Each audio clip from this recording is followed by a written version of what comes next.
Okay,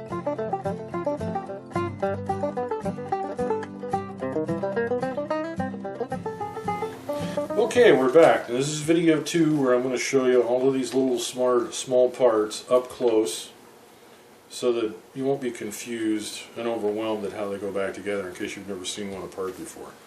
So the first thing I'm going to do is I'm going to take this receiver and hold it up close so you can see it.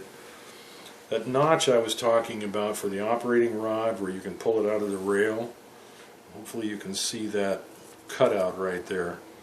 That's where you pull it back to, and you pull out and down on it and it'll derail and come out of there. And when you get it, you'll know, you can feel it real easy. The other thing I want to show you on the bolt, this is the firing pin tang right here, which is on the back of the bolt.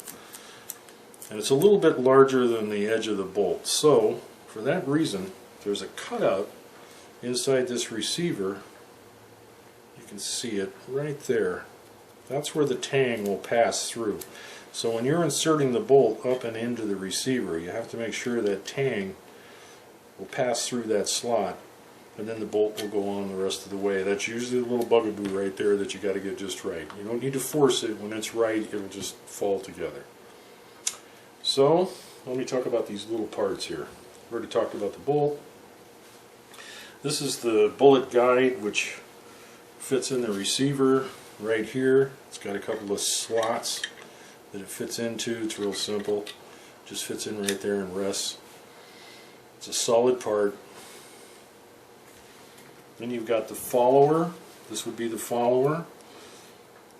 And the top of the follower, this will articulate left and right, so it'll line right up with the shell that's in the magazine.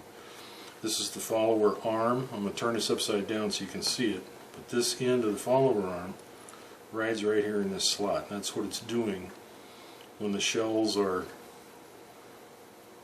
being dispensed out of the rifle. And the other end of that drops down in here, and the pin, of course, holds it through these two holes on 2 ears. Okay, that's those. Now, you've seen me do it, but you can't see it very well. So here's the follower arm and the rod. This is where they fit together in the rifle.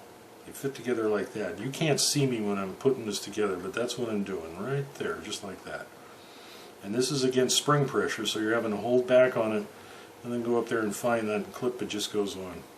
Simple and easy. Okay, next we've got the op rod latch. Now this is a little tricky. You can't see it when it's together, so I'm going to try and show it to you now. The clip release latch, which is over here, that you'd push with your finger to let the clip out, this is the other end of it, right there. I'm going to move that, see if you can see it. See it moving? Now the trick is, it's going to be a little awkward, but this leg has to go down underneath that and capture it, like that. And you'll feel it, it's against spring pressure. Hopefully you can see it moving. But if not, on the outside, you see the clip release, you can see it move. So you know you've got it captured even though you can't see it. So that's the gouge on that. And then of course, you've got the pin. And the pin is what holds everything together. And like I've already said, the pin is got a head on one side and it's smaller on the other end, so it'll only go in one way, because this hole here is large, this hole here is small, so you really can't get it backwards. I think that's it, except I'm going to try and show this for the camera. When you're putting the bolt in, hopefully you can see how the tang has to pass through that hole, and that's when the bolt will go in. If you don't get that lined up, it won't go in. It just can't.